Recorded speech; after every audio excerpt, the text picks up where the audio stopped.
Welcome to Native Yoga Toddcast. I'm so happy that you're here. Today, I have the pleasure of bringing a special guest, Mariane Pinto, to the show today. Mariane is a yoga teacher, a Thai massage therapist, and she holds and leads yoga retreats around the world. Her website is www.themysticflow.com. And you can also find her on her Instagram. Two handles I have for you at mary.in.the.flow and also at the.mystic.flow. I'll have those links in the description below. And I'm so excited to have this chance to speak with Mariane. And I'm excited for you to have the opportunity for you to jump in and listen to this conversation. All right, let's go ahead and begin. So happy to have this opportunity to converse with Mariane Pinto. Mariane, how are you feeling today? I'm doing good. I feel like that there's this energy in my life right now that I am fulfilling my dharma 100%. Nice. Well, that's a good place to be. Yeah. What is happening that makes you feel that way? Um, well, I 2 years ago I was leaving Guatemala. Um, Literally 2 years ago, leaving Guatemala in 2022, and I was about to launch my first yoga retreat ever. And that was my first Guatemala retreat. And I had also just finished my Thai massage course, and which I just had, and then I was just thinking and like really, how could I use be keep doing that thing, the things that I love when I had to move back here to the States, because I lived in Guatemala for a year. So fast forward 2 years now, I'm going to my fourth retreat in 2 weeks in Mexico. I just launched my Guatemala retreat, the third version happening next year. And I found a place that I'm able to share Thai massage in South Florida and at a very aligned, and I just feel so connected with this place more, and also the people that are vibrating the same frequency, and I'm finally able to say, yeah, I'm living everything that I've prayed for. Oh, that's With amazing.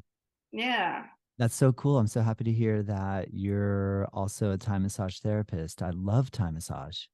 So Yeah. do I. So if you know, you know, right? Yeah.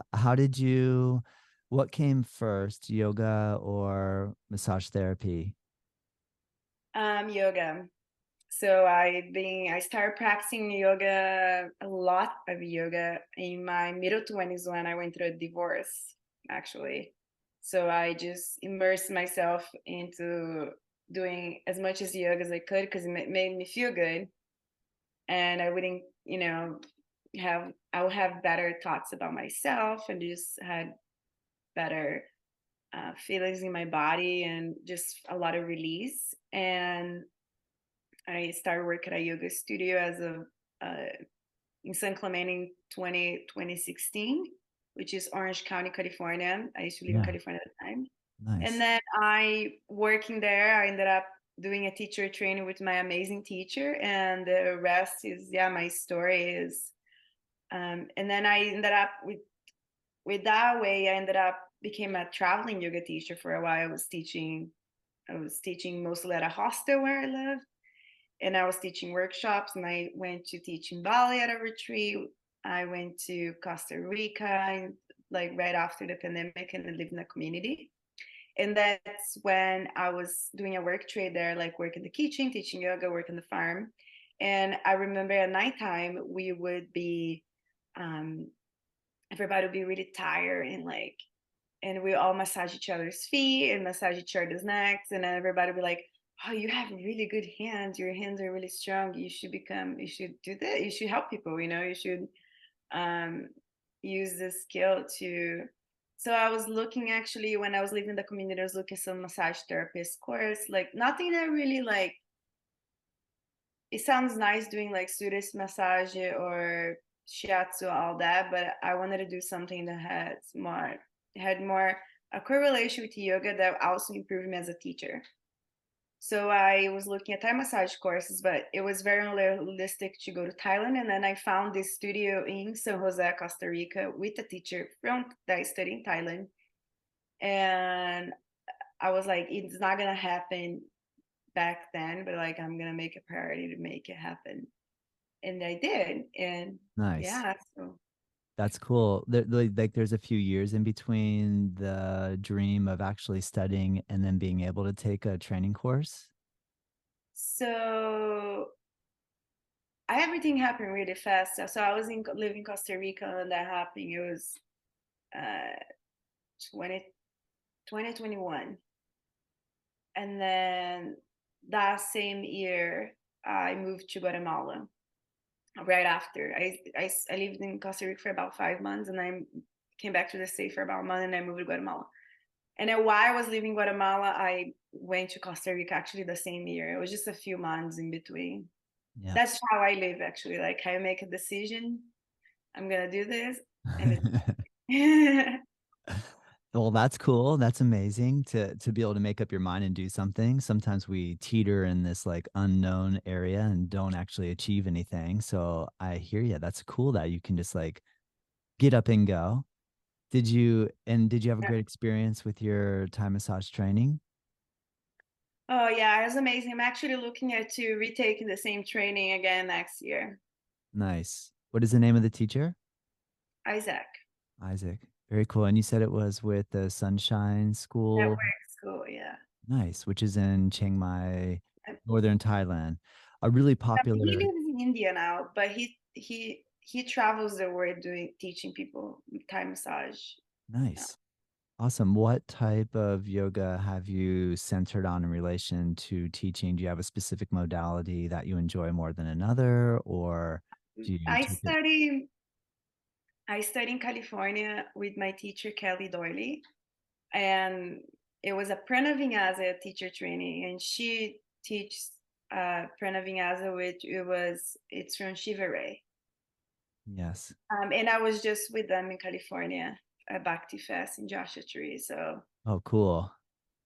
yeah, so it was really nice to be there with my teacher. So it's we have a community that we always we it's very special. It's not like I just did a teacher training and that was it. I have a connection with my teachers, which not a lot of people do, that have a connection with their who they took teacher trainings with. So which I find really interesting because for me it's like that was like more having the connection first and then saying yes to the teacher training really made a difference. Yeah, that's a good point to kind of maintain and foster that relationship versus to just show up, take training, get a piece of paper, say goodbye, and never talk to them again. Yeah. So I really recommend anyone that want to be a yoga teacher or really it's more than that, it's a community and it's something that influences your whole life and eventually eventually your life becomes yoga and then you even like some friends that don't do yoga fade away because all you want to do is be around that energy. Good point. Yeah. I hear you. What did you think of Joshua Tree? Was that the first time you had been there? No, I've been to the same festival for like 3 times. Nice. What can you I love Joshua Tree. How would you describe Joshua Tree to somebody listening that's never been there? Like Mars. Yeah. You're literally another planet. Joshua tree is actually a tree. It's a cactus, so it's really big. Um, there's hot springs around. There's endless amount of places to rock climb. To be honest, I'm an ocean person. Hmm. I couldn't wait to get back to the ocean surf because I was visiting California. Yeah. But Yeah. I recommend going not in the summer, probably October, like end of September, October, November is the best time to be there. Yeah, where it's a little bit cooler. I had a Mhm. chance to go there this last March over spring, and it was so beautiful. It was stunning. And I love it out there. That's so cool. I'm glad you got a chance to go to Bhakti Fest. I've heard amazing things about that festival. What did you think of it?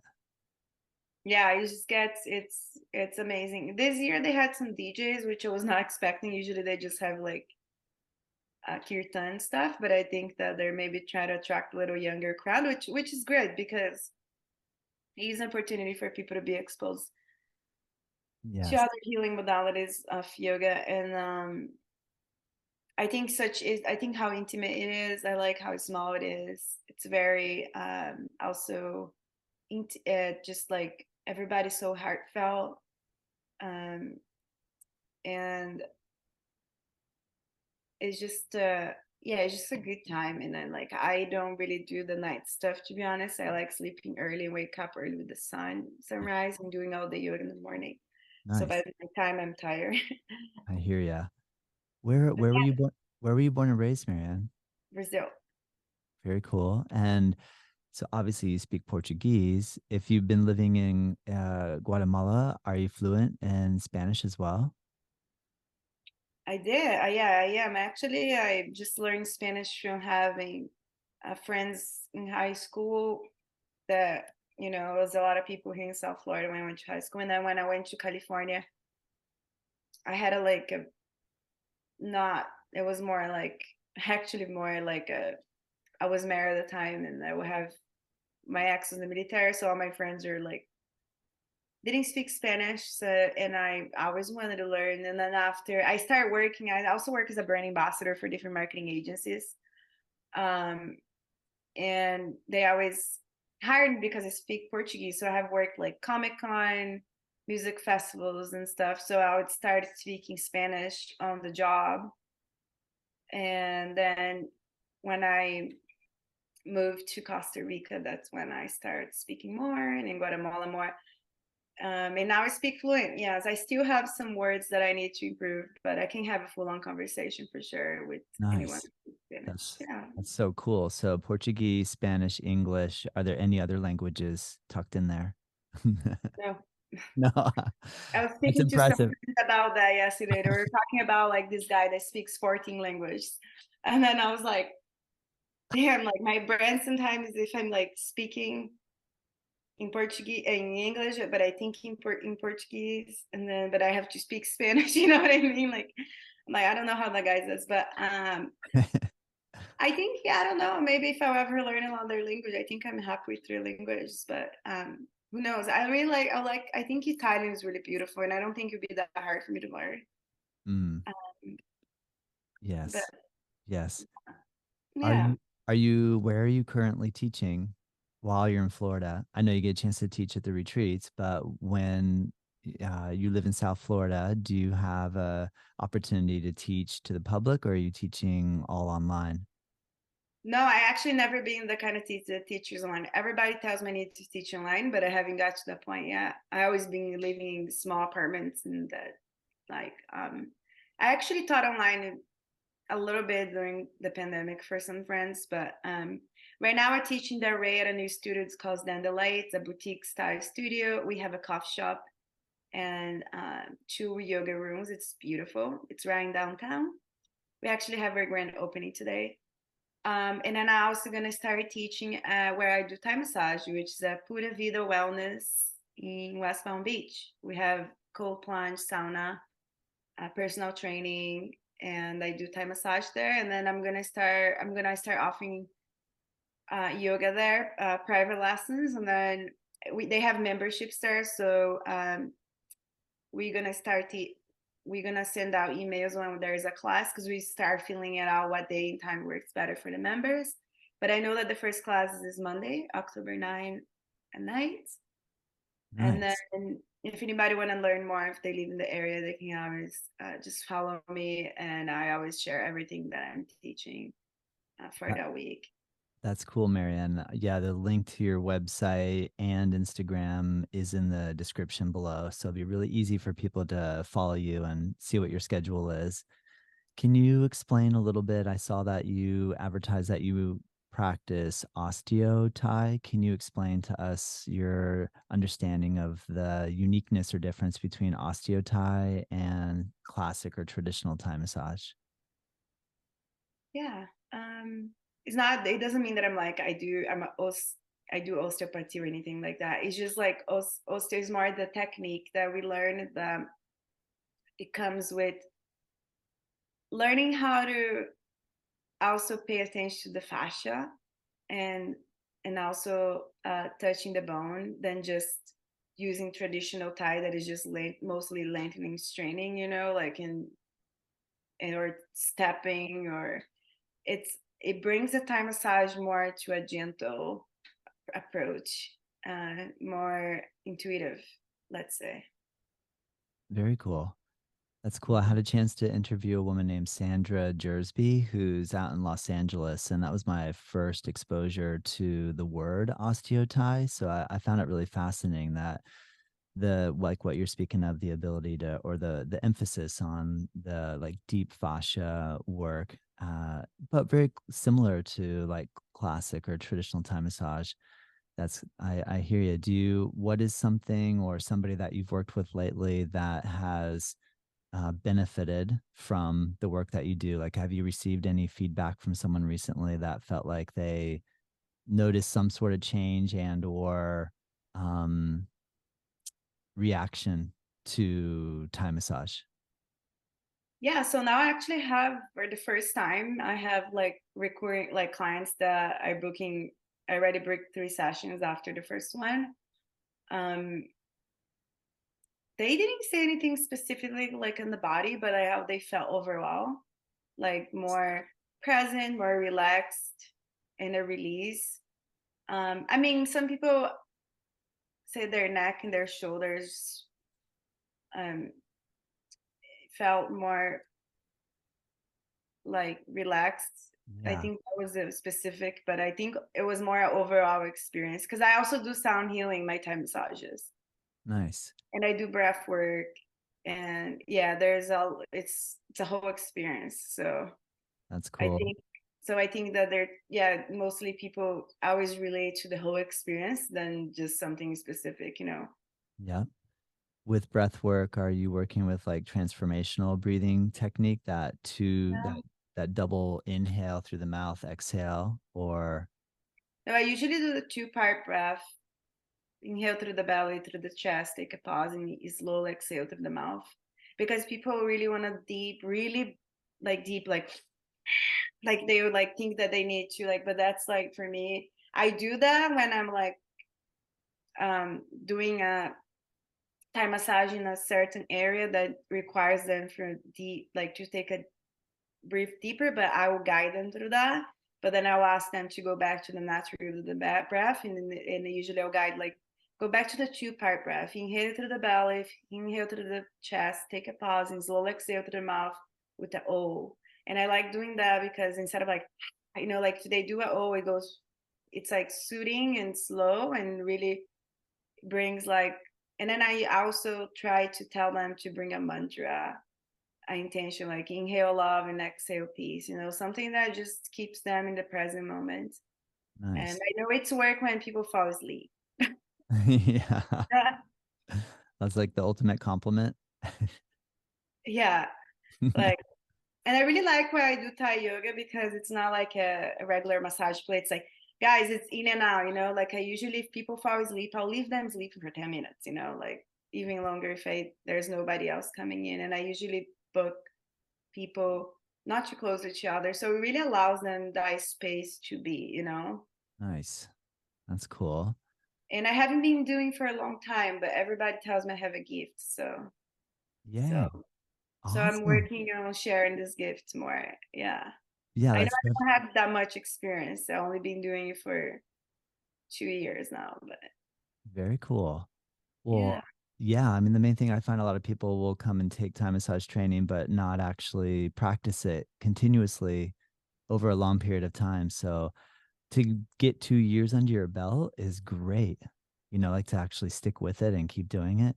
I also think too, like, do you agree that so people are actually coming specifically for Thai massage? Are you finding that Thai massage is gaining in popularity, or do you feel like you have to just educate people about what Thai massage is because often they might be like, "What is that?" I think half and half. Yeah, I think it's getting popularity, but also you got to be confident.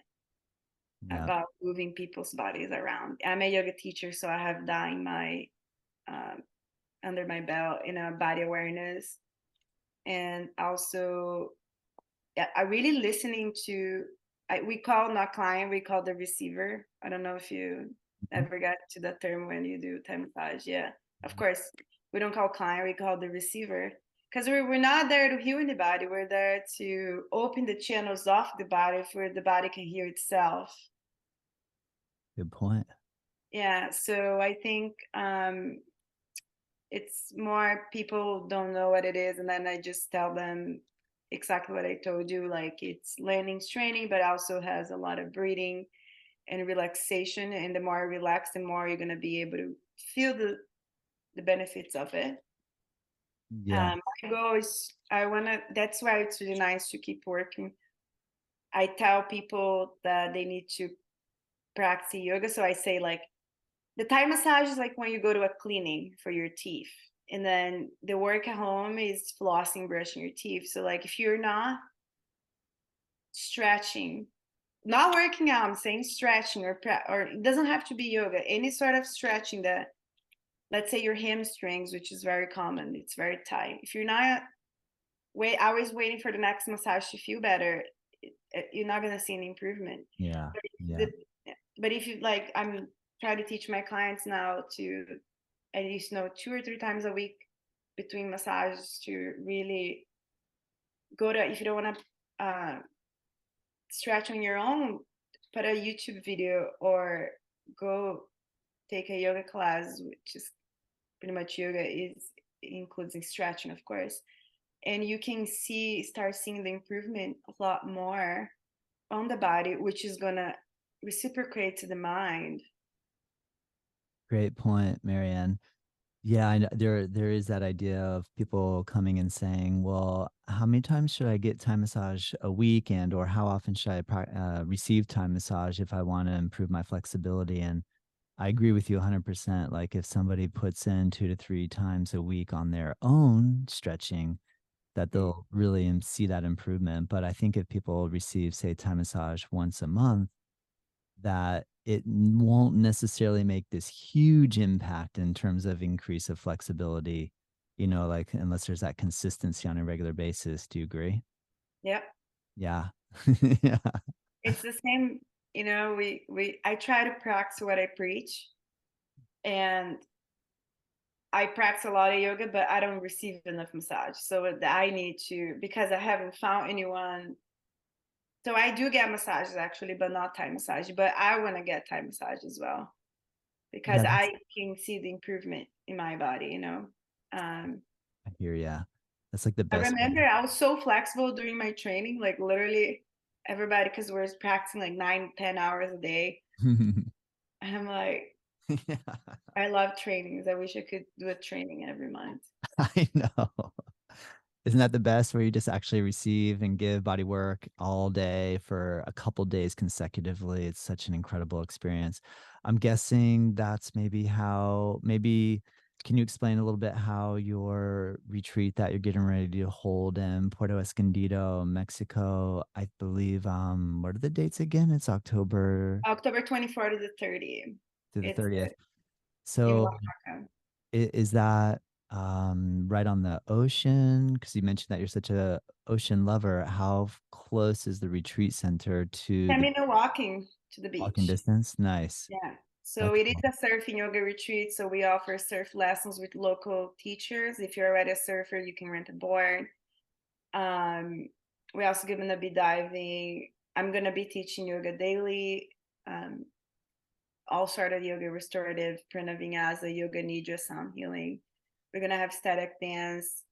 We're also gonna be going to a whale and dolphin tour, and I'm also bringing a awesome teacher that lives in Puerto Escondido. She's from Europe, and she's gonna be doing workshops in human design, tantra relating, breath work, and then we're also gonna have a traditional Mexican temazcal, which is a sweat lodge with a shaman and everything. Yeah. Wow. That sounds incredible. Yeah. Oh my gosh. I want to go. Well, there is one spot left, so maybe it's yours. Oh man, that would be so fun. But you have seen the surf at Puerto Escondido, obviously, like Mexican pipe, right? Or have you Pretty seen, small now. say again? It's pretty small now. Pretty small now. Oh, good. I know like that's one of the heaviest beach breaks in the world, but obviously where you guys will be able to take lessons and or go surfing, there's probably It's like a like little on the bay or outskirts. yeah, that makes sense.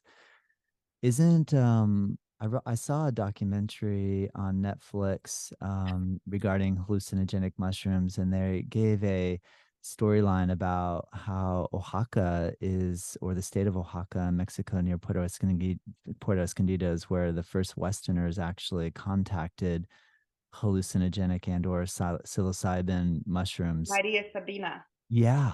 Wasn't that an amazing story? Or is an amazing Yeah, story? it is. It is. Fascinating.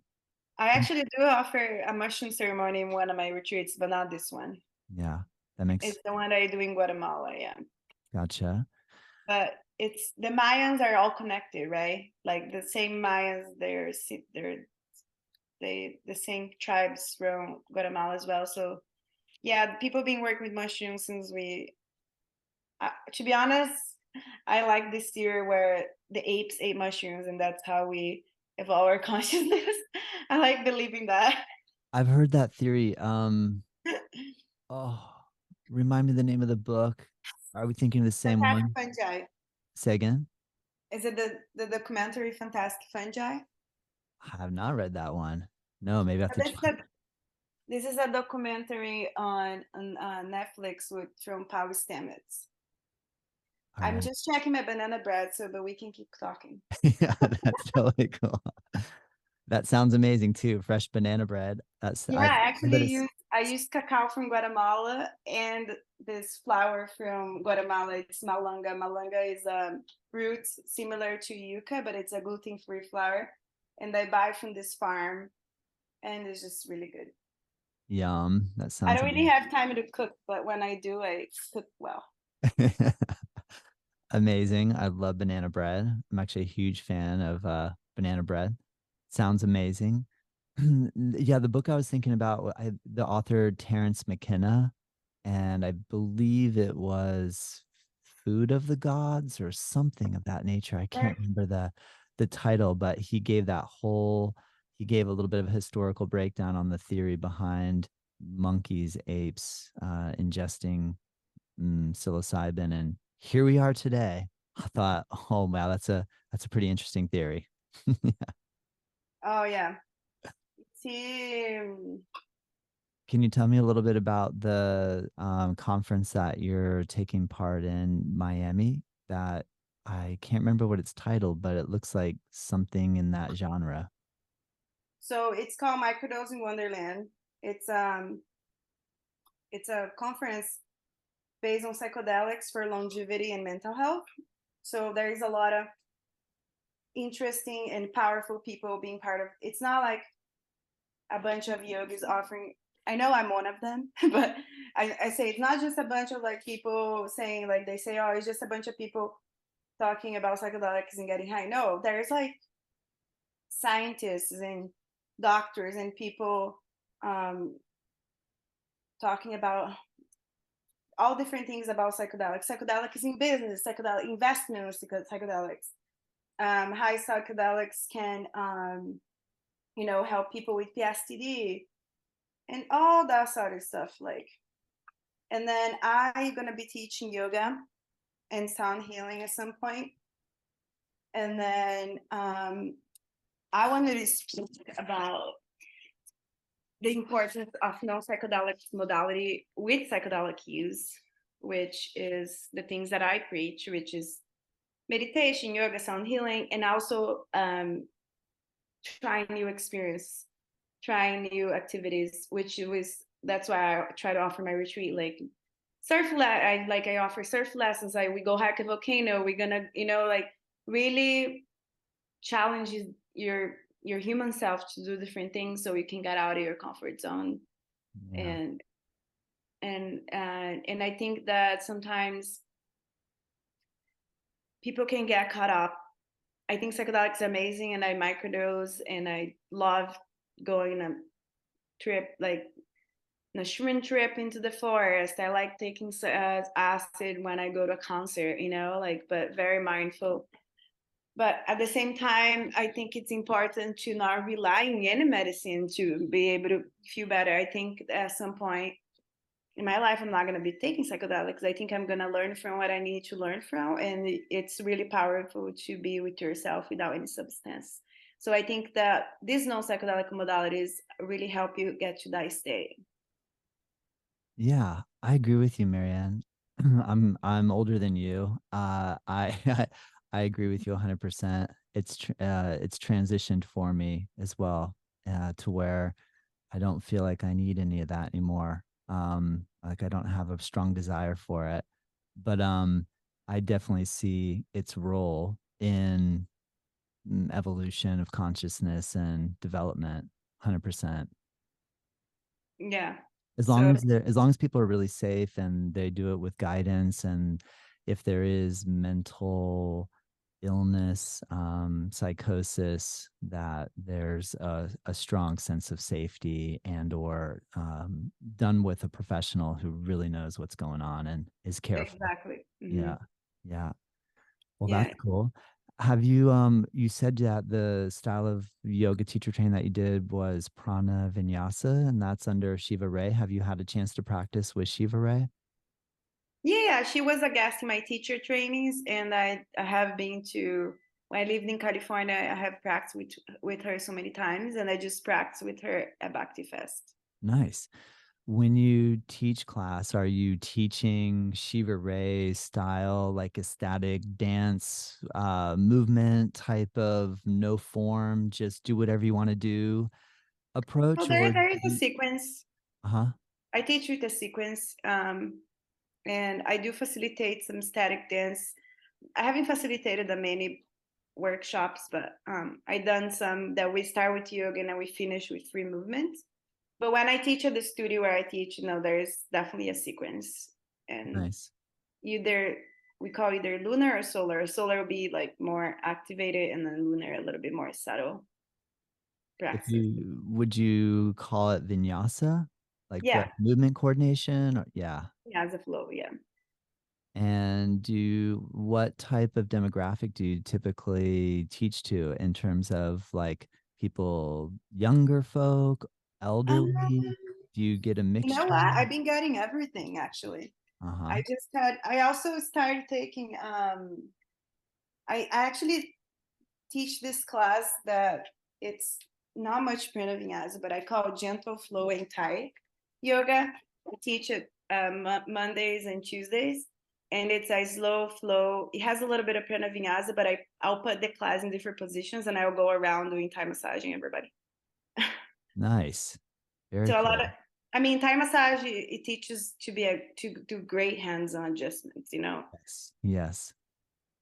And so obviously you are using hands-on assists in your classes, it sounds like, very regularly.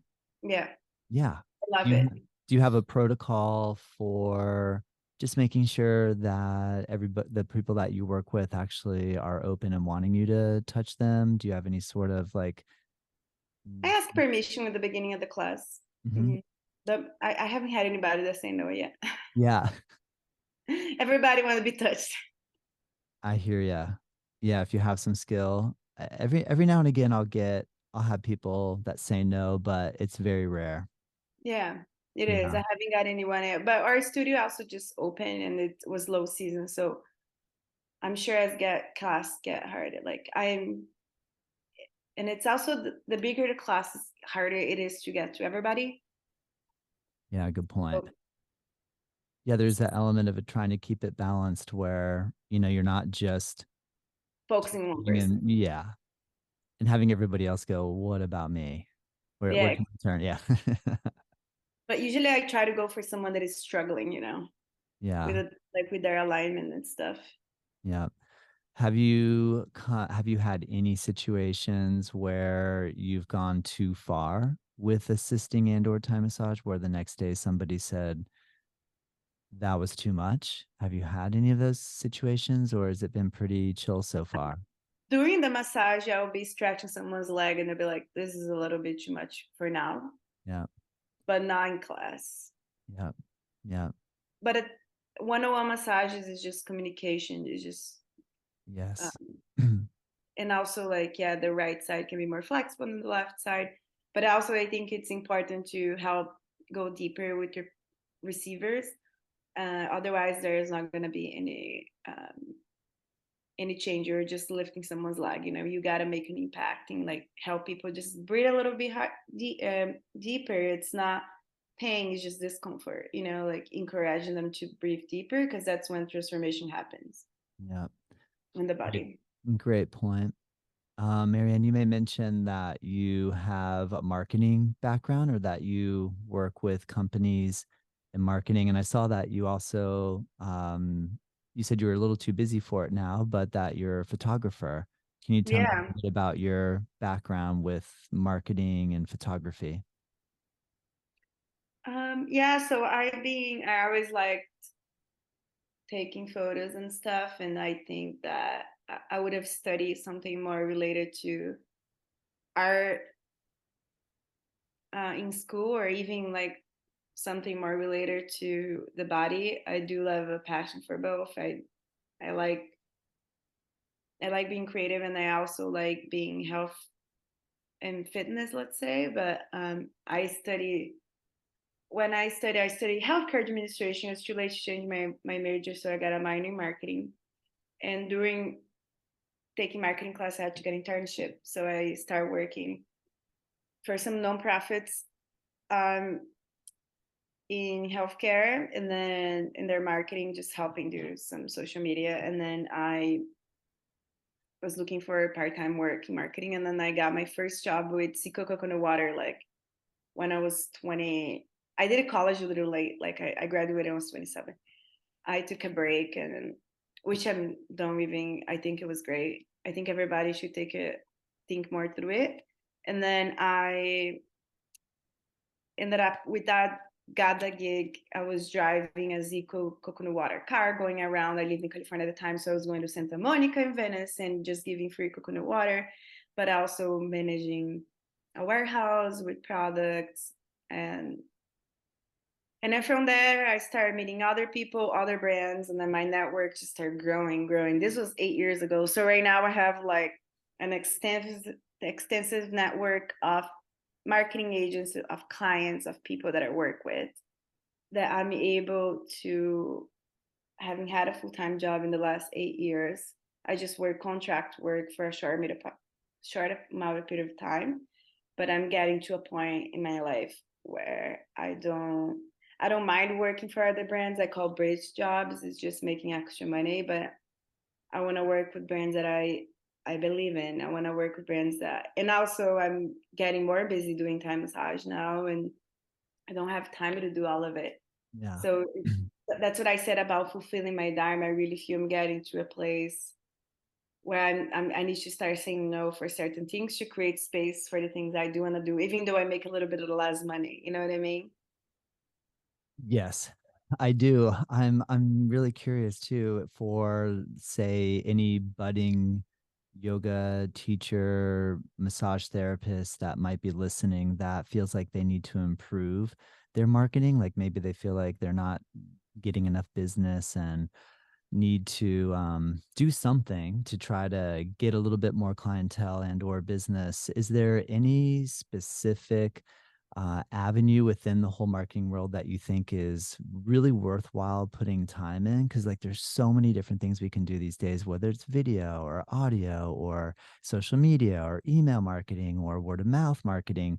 What do you think the current trend is for something that if someone had to pick something, one of those many things just to get started would be a good place to start? I think you gotta find your niche, who your clients are. Mm, Um, if because massage is not like something you sell online, it's a personal experience. It's a physical personal experience in person. And I think that for me, Instagram works the best. Email marketing, not so much, like mostly for my retreats. But I also say to people, like, you gotta post your craft, whatever channel you do, every day. You gotta talk to people. If you meet new people, tell them what you do all the time. Because even though if some people get annoyed of you sharing your stuff all the time, that's not your people, like the people that love you are always gonna support you. And if you're not being seen, you're not people are not how they're gonna find out about you. There's so many people out there, but there's enough people for everybody. That's the thing. Like the people are like, oh, there's a lot of yoga teachers, there's a lot of people doing Thai massage. Yes, but there's also in other industries, there's also the thing is like when you are in this world, when you are doing Thai massage and yoga retreats, when you follow people that are doing the same thing as you, right? And then you think, oh, there's other people. Then there's a lot of people that are not doing that and they're looking for someone like you know? Like today, just before the podcast, I literally got a text message. Somebody booked a Thai massage at 1 p.m. And I didn't even do anything. I was just through the website that they put a Vida Wellness, put my information in their website, and I had Friday available, but I forgot to change my schedule saying that I was not available because I have a lot of going on. And then we text the person, we call them like saying, look, we love you. If we can't rebook you to another day, that was inconvenience. I'm sorry to tell you this, but if you like, we can refund you or we can move. No, they're like, no, totally fine. Let's do Sunday. Cool, And also, I mean, I also got my moon, like I'm on my period yesterday, and I'm not fully able to give it to someone today. And I was just being completely honest. The more vulnerable and real you are, the more people are going to relate to you, Good point. you know? Yeah, I do. Do you have so the fact that you said you have to post every single day, do you have a way to keep that momentum going? Like first thing in the morning when you wake up, you write down an idea. Yeah, Or, I mean, do you yesterday have, I didn't I needed a break day. I just didn't, we had actually a Thai massage photo shoot booked to do it so I can create some flyers. And my photographer couldn't come last minute. So I decided to take the day off. I left my phone charging. I was just in the sauna, relaxing and just enjoying where I work without working. It felt like I was reading my book, and I try to post in the morning when I'm mostly active and more aware. You don't have to do a post, you can just put in your stories. Um, I try to ask friends to share, like I found you. I asked Shanna to share a post, like, can you share this? And then there is people that are willing to like help you. And then there's also friends that see your post, don't care, don't say anything. And then there's friends that say, congratulations, you're doing awesome, but then they never show up to your craft. yeah, But yeah. then the more you do your craft, the more you align with people that do like your craft. Like I met a girl, I was doing Thai massage at a Coco Market in Delray. It's like this cool yoga event that happens once every first Sunday of every month. And I put a tent there. I make candles as well. So I was like selling my candles. I put my Thai bed there, and I was just offering 30-minute sessions, trying to get some new clients before I found Pura Vida Wellness. And I met this girl, and then she does like sugar scrubs and yoga nidra pillows. She's amazing. And we became friends, and we did a social media giveaway, and she comes to my yoga classes. She comes hang out and we vibe, and that's just the way it is. Like the more you are yourself, the more you're gonna align with people. And it doesn't mean that other people are not great, but they're just not a space to support you. Like they're in another place in their life. Yeah. I like what you're saying. I feel like you're giving me encouragement to to To keep keep what? pushing forward with all the marketing stuff that goes on, like personally having a yoga studio, and which is requires paying rent every month and being really responsible and consistent uh day after day, 365 days a year. Sometimes I get a little like, oh man, like this is so much work, right? But I like what you're saying in relation to just that fearless quality of like, don't worry so much about what people are going to think or say, or if they respond or don't respond. Just like get your face in there and just start talking about what you love or do, show. So I really I like that. I like your Nobody's gonna advice. relate to you, trust me. Even if it's just one person, at least you made a difference in one person's life, you Mhm. know? Yeah. Yeah. We don't Do you think it's I can't possible? even remember I Uh-huh. can't even remember like 100 people's, like if I have 100 likes in one photo, do you know I know those 100 people or their names? I don't. But if you know what I mean, it's yeah, like you gotta believe in yourself because and I did struggle with that for many years after my divorce, like, my worthiness and stuff. And but now I'm like, I have one life to live, and I'm never will be this young again. So Good point. so I say, let's go, baby. That's why I keep creating retreats. I don't know if people are gonna sign up for my retreats, like I'm to be honest, like I don't even make that much profit right now. I don't think people tell me I don't charge enough, but I'm like, yeah, but I'm not like abundance will come once it's a process of learning, creating, and then you see what works, you see what doesn't work, you see what you need to cut off, and it is just a process of doing it. The more you do, the better you get. Yeah. Great point. I remember the first time my wife and I led a retreat down in Costa Rica. We did at Bodhi Tree in Nosara.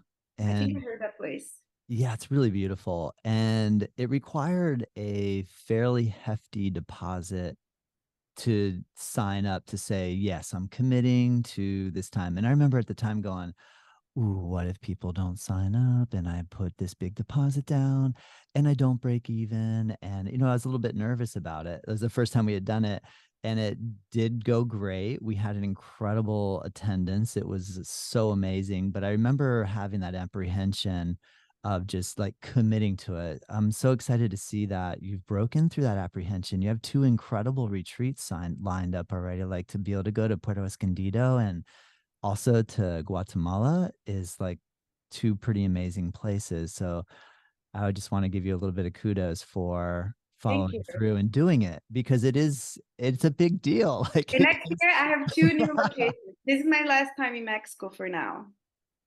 it's Next, the last time you're gonna go to Mexico for a while. I think so. How come? I can only handle as many as it treats I can. Like it's a lot of work. So I Yeah. want to have 3 a year now. Hmm. So next year I'm gonna keep the one in Guatemala every year because that one is just so special. Yeah. I'm gonna move the embodiment retreat to Costa Rica next year. Nice. And June 26th, I already have the dates, summer. Cool. And then I am actually gonna do one in Brazil as well, Very cool. where Nice. I grew up. So that's gonna be the end of 2024. I'm actually going on New Year's to Brazil with it's called Yoga de Floripa, and with this guy that I met in Guatemala. He's Brazilian, and he does big retreats in Brazil. So I'm going to his retreat so we can plan our retreat. That makes Very sense. cool. It does. It's like a work trip. You said Floripa. Are you from Florianopolis? I'm from Curitiba, which is one state over, but I grew up going to those beaches as a child. Like my parents would take me there, we would spend our summer vacations there and stuff. It sounds so beautiful. I was talking with someone. There's an island, I guess, off of Florianopolis.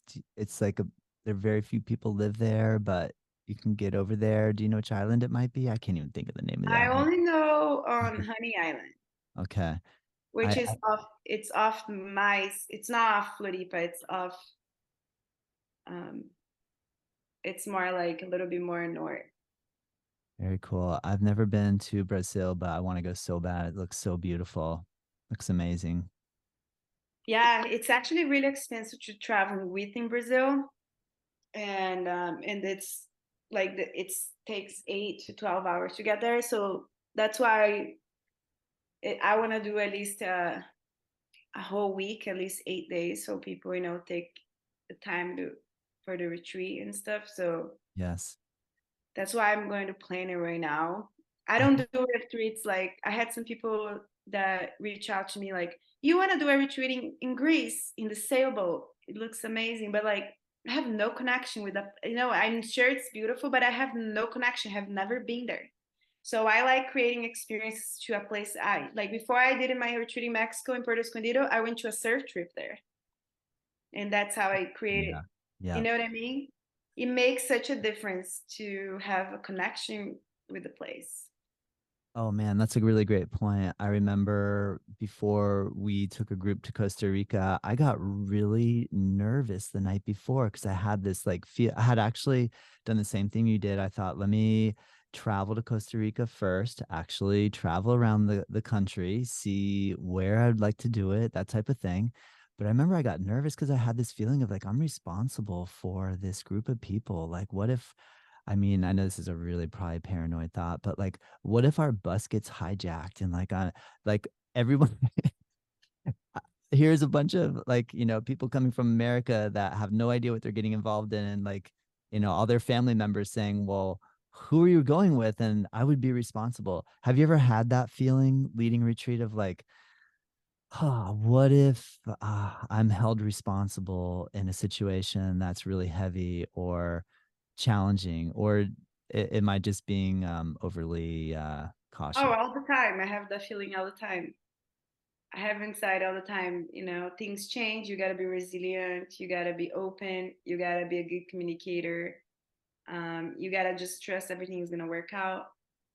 Um, yeah. Yeah, So I'm going a week early to Puerto Escondido for that reason. It's not like I'm just going to show up there and everything happens. Yeah, you got to, kind of get dialed in. yeah. Interesting. That's cool. I had somebody ask us recently to lead a retreat to India, and I love India and I've had amazing travels to India, but India is like one of those places that I feel like it's so I get challenged so much that I don't want to be responsible for other people. But I feel like places like it sounds like you're doing a lot of that work of getting comfortable with a place first, which I think would make or have a profound impact for the people that are actually participating in your retreat versus just willy-nilly picking a spot, never going, and then bringing a group and being unprepared. I like hearing that you put so much thought into cultivating. Relationships with the people that are also collaborating with you. Yeah. Good point. Can you talk a little bit about how you do your collaborations in relation to your retreat organization?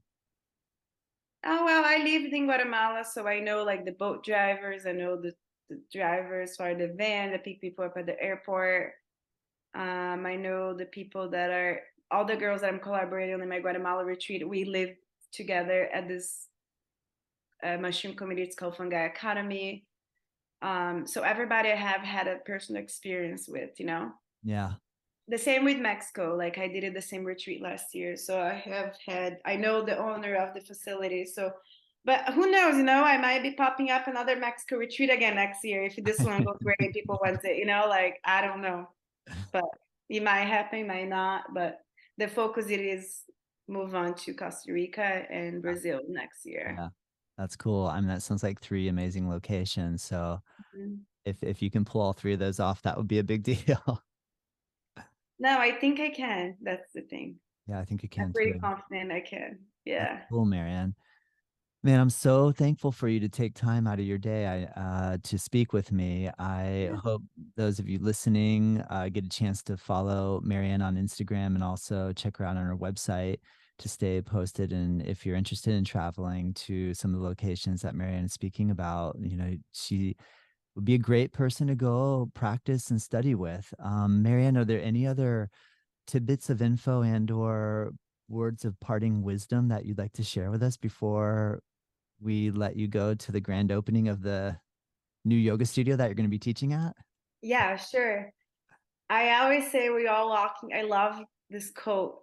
A lot of people have heard it before from Ramdas. We all walk each other home from Ramdas, like um I doing my best that I can to be a guide, to be inspiring and it's literally what I do right now is just literally my life lessons that I turn into a retreat or things that I teach in yoga, things that help me in my healing journey.